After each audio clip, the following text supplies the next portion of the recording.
Қадірлі достар, осы мен сайт GPT-мен осы бір айдан астам жұмыс істеп, ақыры осы ABCNet латын әліппесін қазақша түсінетін болды.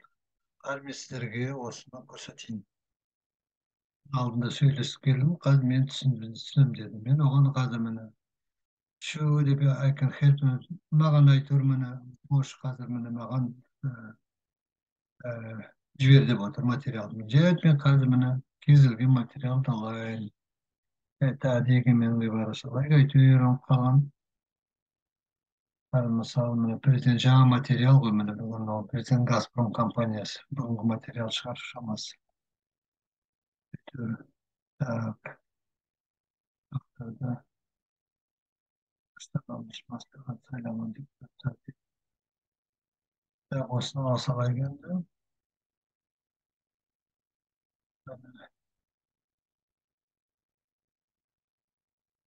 Мына материалда жарайды бәрі ғой енді. Салайын. Так, Эйбишнетке барайын қазір.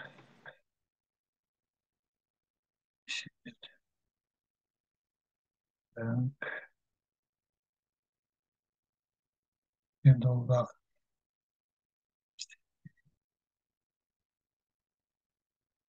Atayın. Al kaydım daha önce sayı GPT'ye barayım. Alnında koyalım. Buraya. Ben orada rahatım. Burada da fesile öncesi hasta Süleyman. İsmail'in bana hacım. Korktu sizler.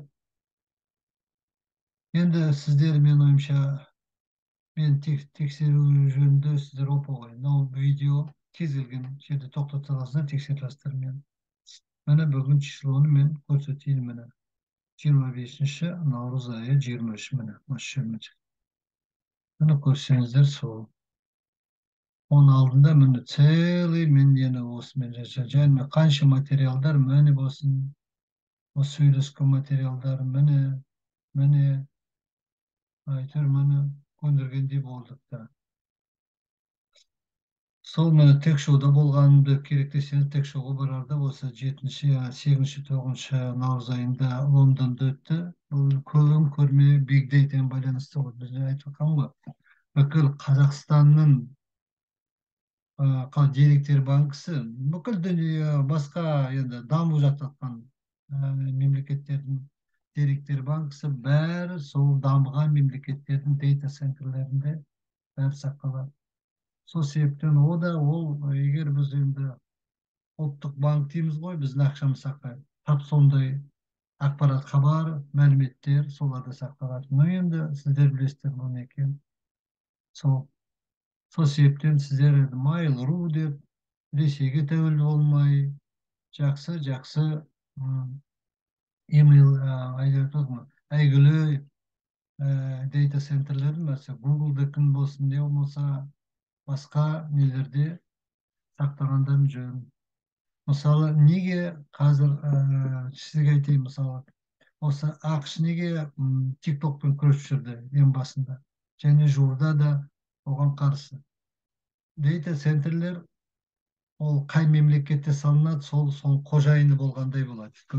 Енді TikTok-тың мысалы ең негізгі дейта центрі Қытайда салынған.